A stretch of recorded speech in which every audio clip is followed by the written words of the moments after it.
Welcome to Surviving Roots, the podcast where we journey through the complexities of our emotions together. I'm your host, Carrie Fund, and I'm here to guide you on a path of self-discovery, understanding, and healing. In each episode, we'll explore a range of emotions and experiences, from navigating grief and trauma to managing stress and anxiety. Through candid conversations, expert insights, and practical strategies, we'll uncover the tools you need to navigate life's emotional landscape with resilience and grace. So, let's embark on this transformative journey together. Take a deep breath. Allow yourself this time. This podcast is for you.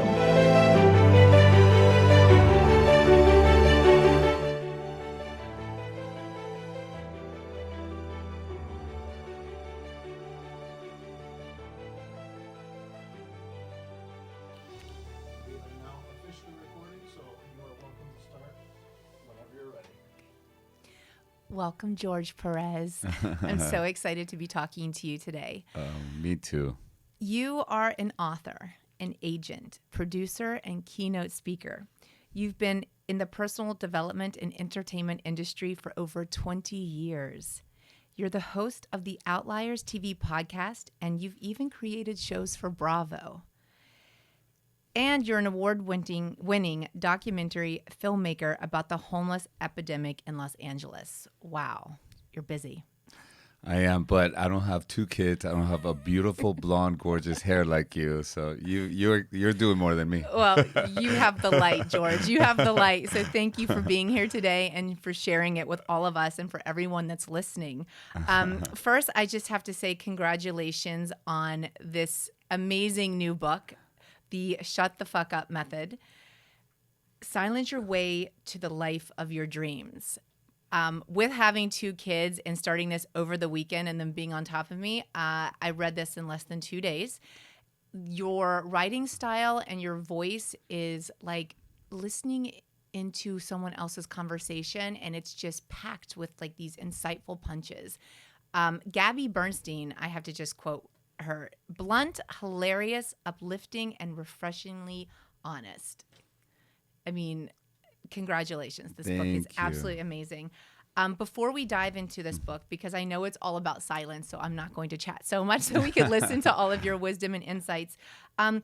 This podcast, Surviving Roots, is all about how we turn our pain into potential. So I'd like to just go back and ask you, how did your journey start with all of this getting you to becoming the author of The Shut the Fuck Up Method? Awesome. Thank you. I'm so happy to be with you, Carrie. So thank you for having me. The genesis of this book was a little rocky one, which was both my parents passed away from cancer. I'm sorry. My dad, thank you so much. My dad in 2019 from leukemia, and my mom in 2022 from breast cancer metastasized that went to her brain.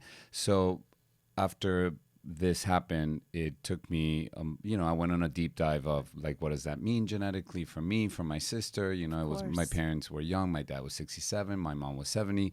And I got into the work of Dr. Joe Dispenza. He focuses on epigenetics, which is how stress affects the body and how we metabolize stress and how stress can trigger predisposition diseases such as cancer or any other neurological diseases. After taking a deep dive into his work, I learned that, genetics are like Christmas lights or like firecrackers. You can have them, but if you don't light those Christmas lights, you're going to be okay. And what lights those Christmas lights? Stress and having our body be in constant states of fight or flight. So I really got into the work. And it was actually at one of his retreats that I started volunteering, where I'm watching him and he's talking about, when we focus on something, energy grows, and how we need to be mindful of what we say and what we focus on. And literally we would go on break and I would see participants or staff of volunteering like, oh, I hate this food and my chair sucks. And I was like, what? Like, you just heard the guy talk? I couldn't believe it.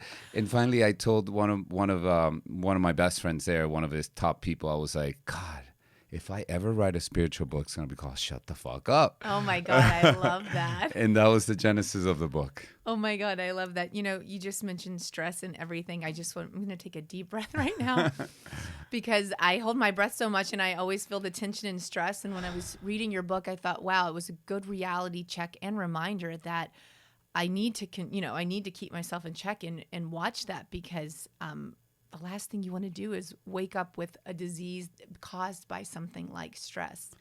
Yeah. So I really am leaning into being aware of my stress and leaning into silence. So I love the title of your book, and I love how you focus on silence because in my own healing journey, leaning into silence and doing less has really transformed me. So I'd like for you to share with everyone today, what is the most surprising way silence can transform our lives?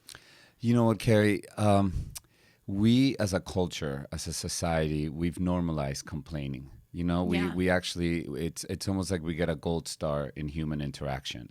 And it's very innocently done. It has to do with the fact that our brains are wired to survive. Yeah. We are the descendants of people that had to do many crazy things to get here. I mean, whether you came from Europe or anywhere else, no one made it to America because it was a little chilly on the other pond, right? People were surviving. They were oppressed. So many things. So now we are these descendants of these gladiators with all this gladiator DNA, but we're not surviving those kind of super hard times anymore, right? Women are not dying at childbirth for the most part. Right. We are surviving credit card bills. We're surviving what am I supposed to do with our lives? We're surviving Amazon Prime came 2 hours late. So we have to almost be compassionate that we have this fight or flight emergency system that's very activated, and in my opinion we have to reset it so we're not that highly run by the fight or flight senses. So as we take on being mindful about what we say, we start to normalize our nervous system, and we actually start engaging in less conversations that stress us out. By doing that, the quality of our lives just starts shooting up. So this book is mainly an invitation on how we can reshape and reform how the quality of our lives is. I love that, so many of us are activated in this fight or flight life. Like I think until about 2 years ago, and I'm 46 years old. So I didn't even realize until 44 that I was living in a mode of fight or flight in my life. A lot of it probably stemmed from trauma and things like that. But also this idea that, that's success, that's working hard when you are just going. And, how do we break free from those limiting beliefs that we don't need to live in this fight or flight way, that silence, there is success in the silence, like the peace and the joy and the success is found in the silence? Yeah, that's a great question. I think that we almost have to detox from our way of being. So we are emotionally addicted to our lives. So basically everything that happens to us is because we have patterns, emotional patterns that keep happening, right? Have you noticed how you have the same issues with different people? Yes. Or how like your best friend always dates the same kind of guy? Yeah. So we don't get what we want. We get what we are genetically, what we're energetically aligned to, Okay. So what I would say first, and I'm a real stickler about this, and I talk about it in the book, is we need a meditation practice in the morning. Even if you've never done it before, even a 5-minute, go on YouTube, plenty for free. And that's how we start regulating the nervous system. Studies show that the subconscious mind, that we carry our trauma in our body, and it runs 70% of our 95% of how we are is run through our body, through our subconscious, and our conscious mind runs just 5%. That means that how we are is wired in our body. So as we take on a meditation practice to detox from our emotional states, we start becoming less reactive to our lives, and that's how we start. I love that. If you would have mentioned, we would have had this conversation 2 years ago, you would have mentioned meditation to me, and I would have been like, oh my God, another person that's like, oh, meditate. But even if you have to change the word meditate and say, just go sit in silence or turn on, something to guide you and just sit there. meditation has changed my life. You know, I started with just like 1 minute every morning and then 5 minutes. And now like I'll wake up early before my kids and I start my morning. Every morning I'll make a coffee first. I put it on my yoga mat. I face outside. I don't sit outside because I hate the humidity in Miami and the mosquitoes. And I literally just sit in silence. And it's amazing when you actually take the opportunity to connect to yourself and hear your intuition and your inner voice. And it's the silence. Like I don't know. It's just, I feel like you're just connecting to yourself and like so much bigger, something so much bigger. Is it the universe? I don't know what it is. But then I feel like if you can start your day like that, you really can sort of get out of your own way and nothing outside of you can really even knock you off your your pedestal or your step. Like it's sort of like the most powerful tool and it's right there inside of us. Like everyone, it's just right there inside of us. And so many of us don't even know how to use it. So yeah, that's why I think it's important to present the knowledge, like scientific knowledge as much as like maybe spiritual knowledge, because when we wake up, our brain is in a state of theta, which is we're in our most suggestible state. So to shower our brain right when we wake up with any kind of meditation or stillness, that means that you're rewiring the nervous system. So what does that mean? That means that you're on the I-95 and you're stuck in traffic and you're not going to be that reactive anymore. You get a call from your child's teacher saying that he's not behaving well, you're not going to get as reactive anymore. So we start essentially being so much kinder to ourselves when we take those 10, 15 minutes in the morning to rewire that. Then I say, my other thing is like, now that you more or less you're balancing the nervous system, now you're ready for the shut the fuck up method. Meaning now you can be more in silence when those things happen. You can notice yourself before you engage in a conversation about gossip or in negative conversations. You start taking a beat. You know, I bring up a question like, if you knew that describing your boss as a nightmare keeps him as a nightmare, would you still do it? You know, if you knew that the way you're describing your life is how your life is going to turn out to be, would you still do it and pay that hefty price? Yeah. You know, let's go back for 1 second to everyone that's listening. What is the shut the fuck up method? Great question. So the shut the fuck is an approach to being mindful with how we talk about our lives and how we say anything. You know what I mean? So it's not about repression. It's about mindfulness. So I think it's really important if there's a situation that's going on in your life and you need to talk to a friend. My invitation is, why don't you talk to one friend? Why don't you talk to your therapist? And when I say one, it doesn't need to be one. Maybe it could be 1, 2, or 3. But it's not 15. Right. It's not 20. Because what happens is the brain doesn't know the difference between a moment of trauma and you retelling that story. So what happens is when we go around telling our traumatizing story, no matter what it is, the complaint about your neighbor, your husband, your kids, then we're actually just constantly reactivating that scenario. So let's say you have an issue with a friend and you tell a bunch of friends and then you fix that problem, but now you've told 10 friends about it and now you have to manage all those conversations where you could have solved it easily by telling 1 or 2 people and handling with your friend. Now you have to be responsible and take care of all those networks of conversations that you've created. When I do some volunteering work, I work with people that have ALS, and I've interviewed a lot of these people that have these neurological diseases, and they can specifically pinpoint something emotional that they felt triggered the disease.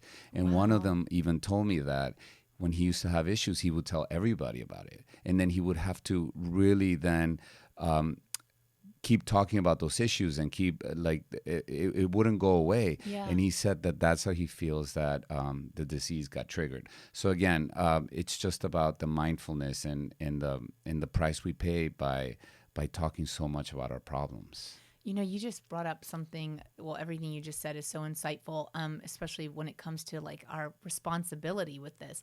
How does this play in with social media? Because I mean, all the time you can turn on, open Instagram and like, for example, let's say I'm having this bad day or this moment in my life and I go on and I share with 20,000 people, like, and then they see it. Like, how does that, in terms of responsibility and like when we have problems and things like that, should we not be sharing those things on social media? Should we just keep it to like our therapist or like are a friend or two. So we're just not adding to this vicious cycle of bad news and hardships. Right, right. Well, the first thing that I would say is everyone's doing life everyone's doing it right. Yeah. Everyone's doing it the way they should. So Okay. this is everything I'm saying are just suggestions and how I've come across some things that have been working for me, but we all have to do life as best we can. I mean, if you really feel that you want to get on social media and create that kind of audience,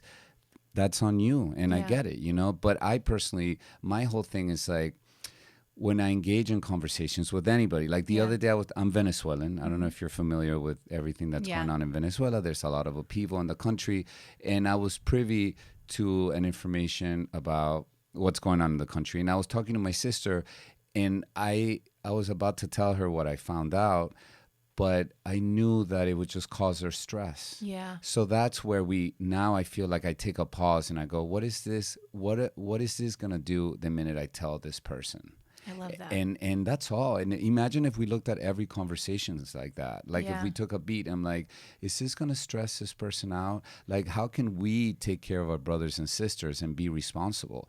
And that could be from a super sensational problem in the world to actually, you, me, and my friend Isha over there being friends. And Yeah. let's say that I have a pattern with Isha that, every time I go out, she makes me take her to different places or whatever. and then I tell you, like, I tell you, Carrie, Isha's always making me drive around. What I'm saying is, like, I have to be responsible with how other people occur to you and not infect you with my experience. If that makes any sense. Yeah, that makes perfect sense. Yeah. That makes perfect sense. So like you've said in your book, letting go of complaints really does lead to this personal freedom. Yeah. Yeah.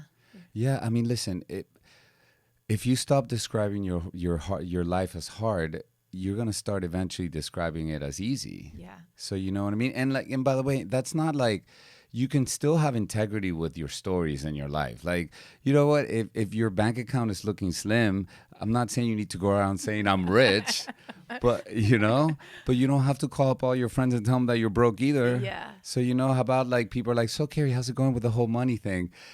It's sorting itself out. Yeah. And they'll be like, well, what does that mean? You're like, it's doing what it's supposed to do. Yeah. So you could actually have fun in just lowering the narrative, right? Yeah. Do you know what I mean? Yeah, I love that. Yeah. So for everyone that's listening, we know what the shut the fuck method is. Yeah. The shut the fuck up method. I just even love saying it. George, how do we start incorporating this into our lives? Like, what are you talk about you have these commandments and things like this. Where do we begin? So and so in New York or Idaho or LA or Miami is listening right now. Yeah. And they're like, okay, George, this sounds good. This sounds what I need. Where do we begin? I think I would personally begin by watching what we say and really having that moment of pause before we inject something that's going to stress people out in a conversation. Or for example, why don't I talk about how I want life to be versus how I see it? Yeah. Like I talk about, one of the chapters is we're not reporters. So the way we treat life is like, here I am in my shitty couch, in my shitty life, you know what I mean? Yeah. And it's like, stop. Like, how about if we report, instead of what we see, we start reporting things as we want to see them? Yeah. So that alone, you start just almost like hacks. You start replacing things, know? I also talk about, very innocent. We're finding ourselves in conversations where people are gossiping. It could be like your sister talking about your mom, or and when someone's complaining about something, that's not how they want life to be. Right. It's just an emotional addiction that they have, and we think that complaining with a friend is getting things off your chest, but maybe you're not. Maybe you're just feeding an emotional addiction that you both have. It's like doing drugs with a friend. It's so interesting that you said that, because I never thought about complaining as an addiction before until I read your book. And as soon as I read that, like, I went through this weekend and I was in different places, and I just kept hearing so many people, whether it was in line for coffee or someone doing my blowout or like going to the doctor with my kid, like so many people complain. Like, Yeah. and I do it too. Like, I caught myself. I checked myself a couple of times this weekend. Like, oh, I'm gonna shut the fuck up. But it really is. I never thought about it as an addiction, but Yeah. it's so true. We really do. A lot of us like to just complain. Because we've collapsed it with a social normality to create relatedness. Yeah. You know what? The biggest one in Miami, my whole life. I grew up here. It's so hot. It's so That's hot. the first thing I said It's to you so when I hot. met you. I know. It's But so you know hot. what? How do you go outside? I can't take but it. what if you describing how hot it is and humid it is gosh. keeps you so aware of it all the time? Yeah. Where it could bother you at a 3, you keep it active at a 10. Because everybody, and I remember I would see people on the street. I'm in my car. I can't even hear them. And I'll go, like, what if you just stop, just do it as an experiment for 1 week. Do not complain about the humidity. And maybe you'd be surprised that it doesn't bug you as much as it used to. Yeah. And I would do it just because you live here. You might as well get into it, But I do think the reason why and going back to your question, which I love, and I don't want to skip it, the reason why we're so wired to complain is because complaining is a survival-based conversation. So in our brain, this is another thing, and I talk about it in the book. The brain is recycling about 70,000 thoughts a day. Wow. Most thoughts are about surviving. The brain doesn't necessarily want you to wire in new things because it uses more fuel to get in new thoughts. So what we have to do is we almost have to hack the brain. So for example, you were telling me this weekend that you were hearing people complain and you didn't do it. That's huge. You just basically, you created a new brain pathway that wasn't there before because you became aware of your actions. Okay. So you keep doing that, and you're going to turn that way of being into your normal way of being. It's almost like now there's a crack on your wall, and it's only going to get bigger. Right. Like the jig is up. Once you read this book, you can never go back. It's so true. It really isn't. You know what? I think I'm going to read it again because the fact that the first thing I did when I first met Jorge Perez, of the author of the Shut the Fuck Up Method, was complain about the weather in Miami.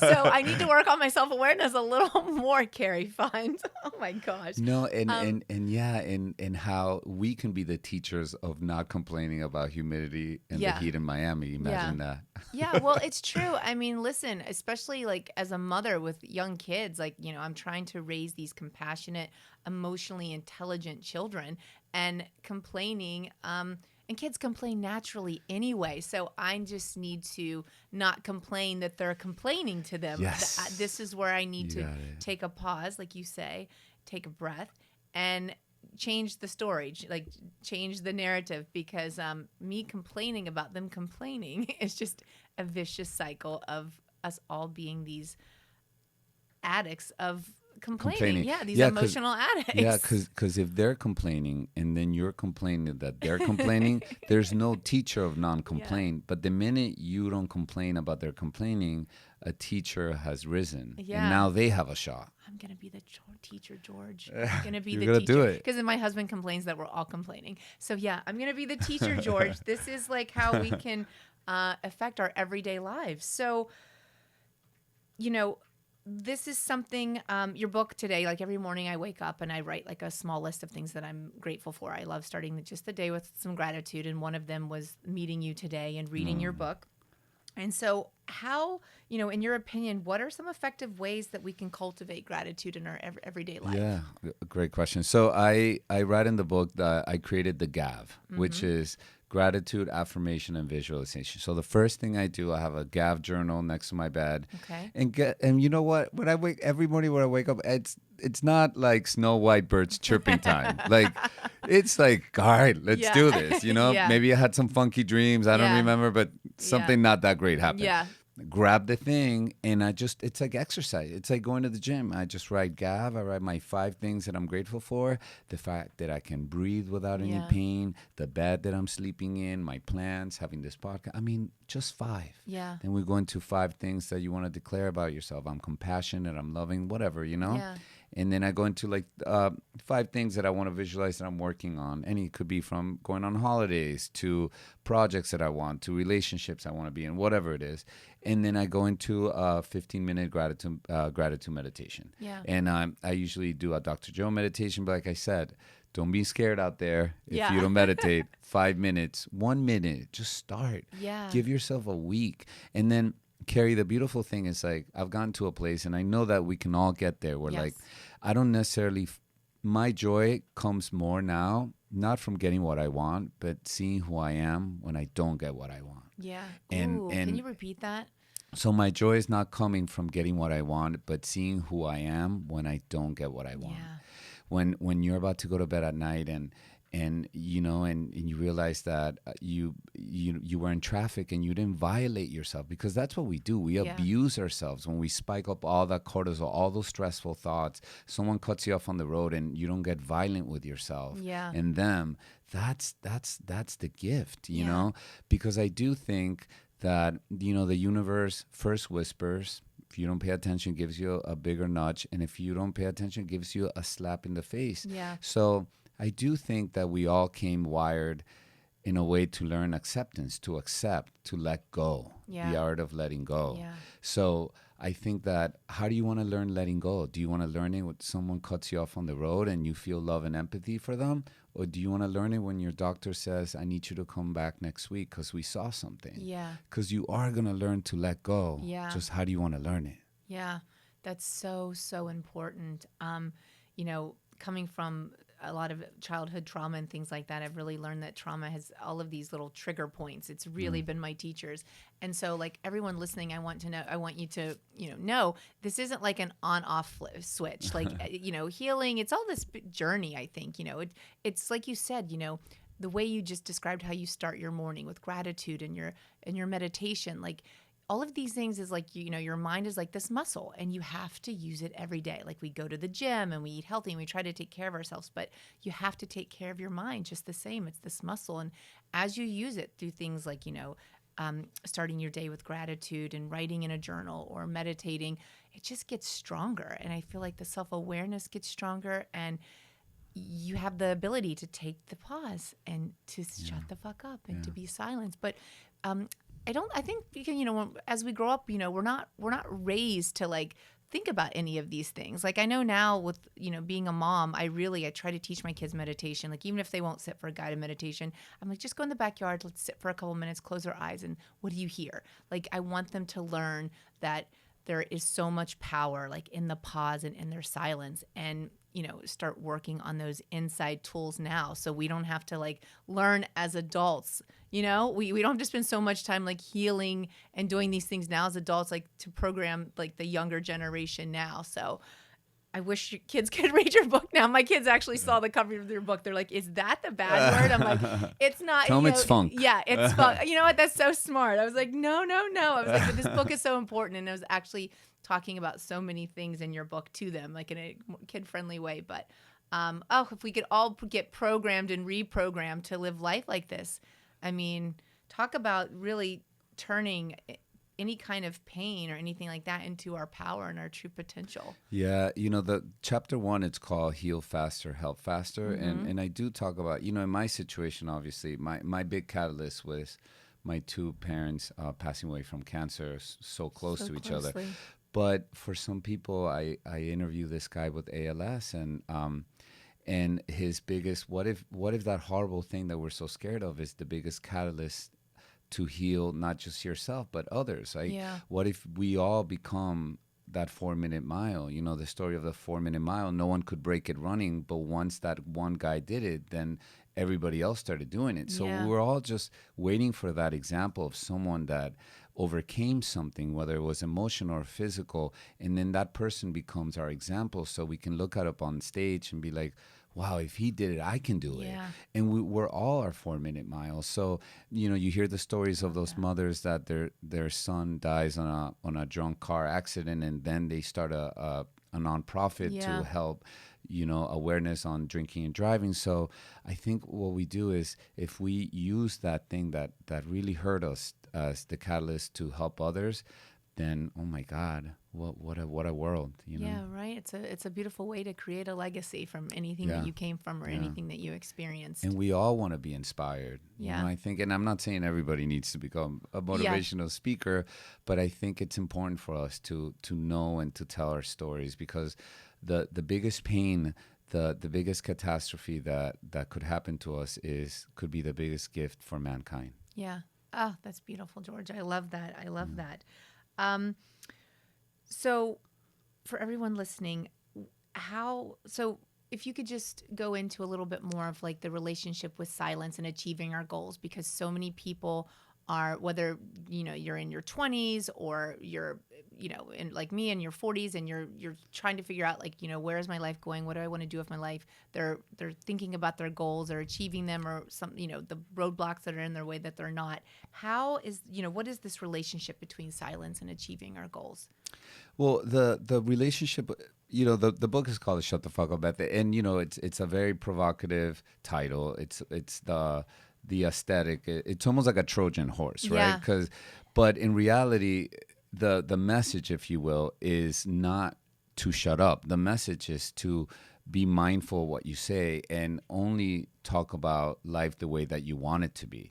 The reason why we do have to shut up is because most of us are wired with surviving thoughts. So those are the ones that we need to like quiet down. Yeah. If we talk about gratitude, don't shut up about gratitude. Gratitude all day long. Yeah, gratitude all day long. Every time you have an encounter with anybody, thank you, thank you, thank you, because that starts to wire the brain to make our reticular activating system, which is, how like you want to buy a new BMW, a white BMW, and all of a sudden you see white BMWs everywhere. They were always there. It's just now your brain's looking for them. So if you are living a gratitude practice, then you're going to find more things to be grateful for. They were always there, but the brain now starts to make you look for them. So it's I think the relationship with silence is that once you stop complaining about anything, then you're only going to be receiving things that you like. Yeah.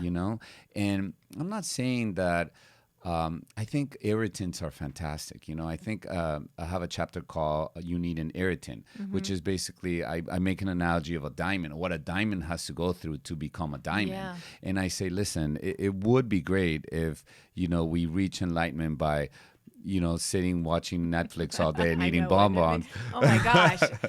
I would have been enlightened in my 20s. But that seemingly wonderful activity would give us high cholesterol. It would kill us. Yeah. But what creates fitness? Going to the gym, working out, having that irritant. What creates your mental and spiritual fitness? Probably having a mother-in-law that's not buying what you're selling. Yeah. and so How those, did you know? because I'm psychic too. Yeah, I know. So I think that noticing those things that trigger us is beautiful. Listen, enemies, people that trigger us, they're the angels that are here to really show us our own arrogance, our addiction to controlling, and our lack of empathy and compassion. So I actually, when I meet somebody I don't like now, I get excited because I'm like, oh man, I actually get giggly. Watch out, world. I tell myself, I'm going to be so wrong about you. Yeah. And I commit myself to being wrong and finding that, maybe contemplating how they were raised, how they came wired, my own arrogance. And I'm like, you've been you for all these years. And here I am 5 minutes in going, you know what? You shouldn't be this way. You should be that way. It's like, if you look at the world that way, Carrie, everyone gets a pass. The political people get a pass. Yeah. Your neighbor, your mother-in-law. You see what I'm saying? Yeah. Wow. That's really awesome. Oh my gosh, that's so awesome. Yeah, I mean, really, that's life-changing. It's like, and these are all things that just require like the awareness to do them. Like, you don't have to go out and change your lifestyle or go buy anything. This is literally like, you can do this right now as you're listening to this. Like, when this podcast is over, you can sit here. First, you're going to go and buy George's book so you can really learn about the Shut the Fuck Up method. But you can really start incorporating these little things into your life now. Yeah, they're start the change now. They're little things. Look, I was with my friend. We were driving here. And I don't know if have you seen that there's that bright line train that you have to stop? Yes. So it stopped, and then the lights went red. I was going to complain about it, but I'm not going to. I see it. It stopped, and then it went back up. Yeah. And then the train passed. I looked at my friend, and I'm like, "What am I supposed to go?" And then all of a sudden, it went down again. So now it's going twice again, and I could just, you feel that feeling, and I'm like, if I were to acknowledge, so you can notice something, right? Yeah. So think about it this way, and I talk about this like the quantum, right? We've all kind of, if you guys don't know out there, just everything you ever want is kind of floating as a possibility, right? And all of a sudden, when you notice something and you call it out, you cement it. So if I would have noticed the light and now I'm like, oh, this freaking light, now I'm like cementing that pattern. So my body goes, ooh, I like that. So it wouldn't be that long until things like that keep repeating themselves. But when we take that initiative, that willpower not to talk about it, then you start diffusing it. And it's not repression. It's almost like if my commitment is to have the best life possible, just like if my commitment is fitness, and I go, okay, I'm gonna diet or I'm gonna fast, and I go and pick you up and you're at a pizza party, like I'm very intimate with my commitment, which is my fitness. I wouldn't go around the pizza party and be like, why shouldn't I be having some pizza and you can't? No, I'm not repressing myself from pizza. I'm being intimate with my commitment. So at that moment that I was at that light, my commitment is my peace of mind. If I'm feeling a little triggered, I'm not going to add to it by complaining. It defeats what my goal is, which is peace. And you know what? And then you take a moment and I looked at the clock. I'm like, I'm not even late. Why am I like, it's not going to get there. I'm not going to get there. Carrie's going to be like, where the hell have you been? It's Miami. I was actually surprised when you were on time. I was like, wow, look at this. I think I was like a minute earlier. You were. So it becomes easier, Carrie. That's all I got to say. The commandments are great because I even have fun with them. Like the first one is like, if thou's going to talk shit about someone, thou will not use their name, thou will use my friend. So it's like, how can we start using anonymity? Right? How commandment number 2 is if you have a problem with someone or something, tell one person, tell your therapist. Now we're being mindful of not complaining. Another one is remember that life is finite. Like keep reminding yourself of the mortality. I talk a lot about letting go of friendships and remembering friends, not with how it ended, but take a screen grab shot of how beautiful it was and the journey that you had together. And there's people that I love to death that I'm glad that we don't talk anymore, and I wish them all the love in the world. I think we have a tendency to remember friendships and things just how it ended. And, the ending's never that sexy. It's either died or they sleep with your ex or something. So how about just taking a screen grab and making it an effort to remember the good times? I had a friend of mine that took his life a few years ago from a drug overdose, and he left me a suicide note. And he wrote something that was so powerful that I'll always carry with me. He said, please remember us by the good times we had and not by how it ended. And that has become my mantra when it comes to completing chapters with friends, honoring their path, knowing that subconsciously they don't have a choice than being who they are. And that doesn't mean they need to stick around in my life. I can relate to that.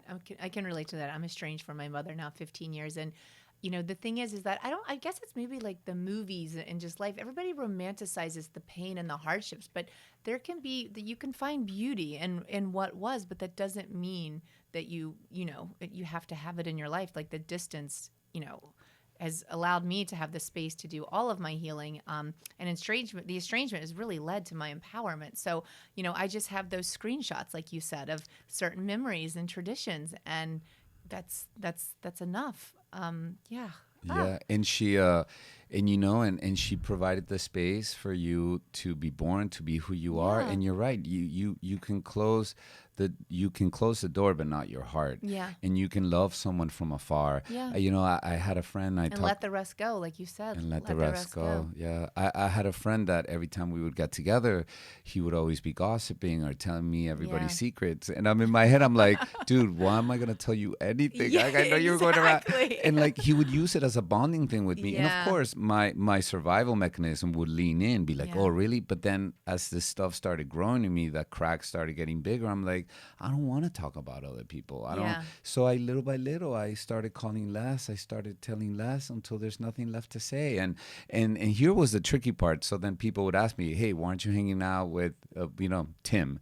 And I would just be like, you know what, I just haven't seen him in a while. And there was a part of me that wanted to say, you know, I don't want to hang out with him because he gossips too much. Yeah. But then almost like you not complaining about your kids complaining. Yeah. If I'm saying that I don't hang out with you because you gossip too much, now I'm gossiping about you. Now I'm assassinating your character in front of other people. So I just decided to not. Yeah.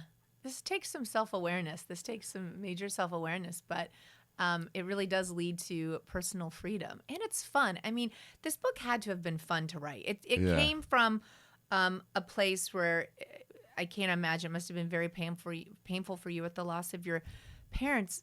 But you're turning so much of this into like power and your potential. Like, it had to have been fun to write. I mean, the chapter titles, the book title. How long did it take you? Can you tell us a little bit about your writing journey? Yeah, well, I've been telling people this book has been in me for 20 years. You know, my mom was a very spiritual woman. We went to India when we were 20 for a month. We stayed in an ashram with this Guru Sai Baba, which taught me a lot of love. I found out about Tony Robbins when I was there. My mom had a book there.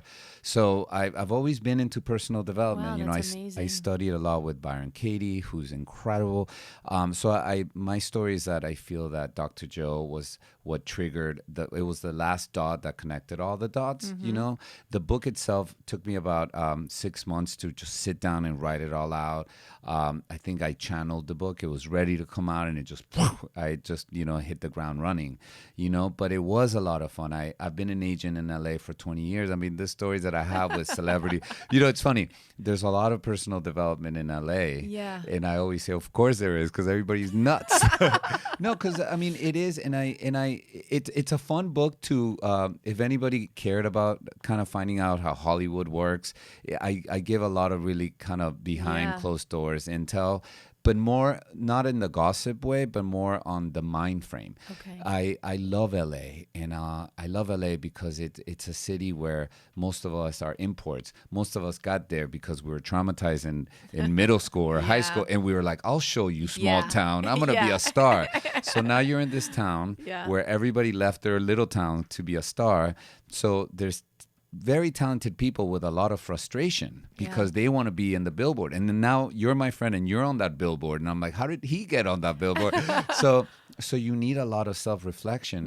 And I say how there's two things that are going to happen living in LA. It's either you're going to succumb to the egos and satisfaction of like, oh my God, I can't believe I'm not where I think I should be. Or you're going to reach nirvana and you're going to not take it personal. So I talk a lot about my personal hacks on, in LA, it's just like anywhere in the world, it's just augmented because you're seeing it on TV. It's like the epitome of that material world enhanced. Nothing wrong with it. But so I give a lot of examples on my on how I metabolize my life over there in that Hollywood circle, and how it applies universally for everybody. I have a chapter called "Be Your Own Publicist," and I talk about a publicist is somebody that a celebrity usually hires so that they can run how people see the perception of people's minds, how they can control it. But I'm like, but who needs to be your best publicist? You. And you're your own worst publicist because you go around complaining and telling people about how you can't get a boyfriend or how you're always broke. So you're assassinating your character. And then when people talk shit about you, then you're mad at them for saying that when you're the one that gave them all the ammunition. What you said about yourself. Here comes George with like God, he never has money or whatever. But we were our own worst publicists. So I kind of mix in like fun stories with genres with metaphors. I think metaphors are great so we can actually contextualize and see things. And quotes. You have so many great quotes in this book too. There's 47 chapters and every chapter begins with a quote from somebody that really impacted my life, from Byron Katie to Tony Robbins to Dr. Joe, just people that I admire. It's truly an amazing read, and it just clicks. Like when you're reading this book, guys, everything will just sort of click, and then you just have the choice if you're going to sort of adopt the shut the fuck up method and like try silence and see if that really leans into your personal development, or you're just going to continue doing the other thing. This is so exciting. What's next, George? Are we working on the next book already?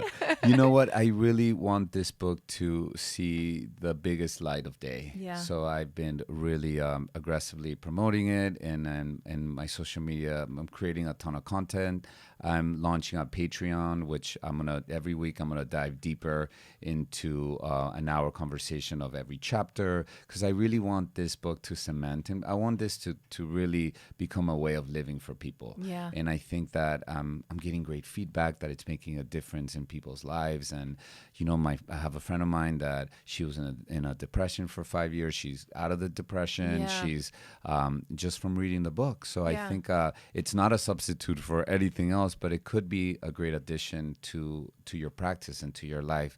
I'm gonna do retreats with the book as well, and really kind of teach the method, and I hope you come. Oh my gosh, you know what? I never leave my kids, but I will leave them for a retreat with Jorge Perez. I really will. Thank you so much. I mean, honestly, thank you for writing this book. Thank you for sharing your story and your vulnerability. And you really are just, a light. You really are. Your smile is light. Your eyes are light. Like, you really are a light. And this book is definitely making a difference, especially, for people who are, a role model for their young children. It gave me a lot of, reality checks as a parent. And I'm going to really embrace silence more. I really am, and lean into your method. So thank you so much. Thank you. I had a parent also reach out to me, a reader, saying that she has her kids meditating now for 5 minutes in the morning. Yeah. So I think it's beautiful. I've had a lot of friends ask me if I'm going to make a kids version, and I will. Really? That would be amazing. Shut the front door. Yeah, shut the front door. And because I do think, what a beautiful thing it is for you to be a parent and really bring in these values and these ways of being. So we build these great new kids, these armies of love that are going to really create a future. Oh my gosh. I look forward to that. I think that would be amazing because, it's not having to sort of undo and redo things. Like, as we get to a point in adults and we know that there's a better way, we can teach them young, like these kids with like just more compassion and a higher emotional intelligence, and just so they don't have to undo or heal later in life and things like that.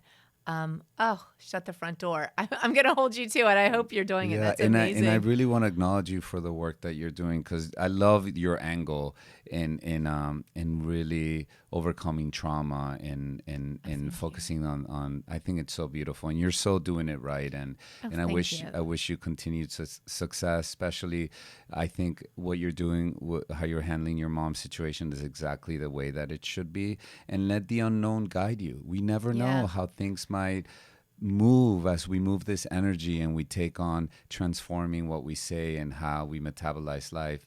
You can be pleasantly surprised one day out of nowhere. So, but keep doing it. You're doing it right. I'm so honored. Thank you so much. I'm so honored that you're here today and that you for your time and for sharing your story and this amazing book, The Shut the Fuck Up Method. It's on Amazon. Yes.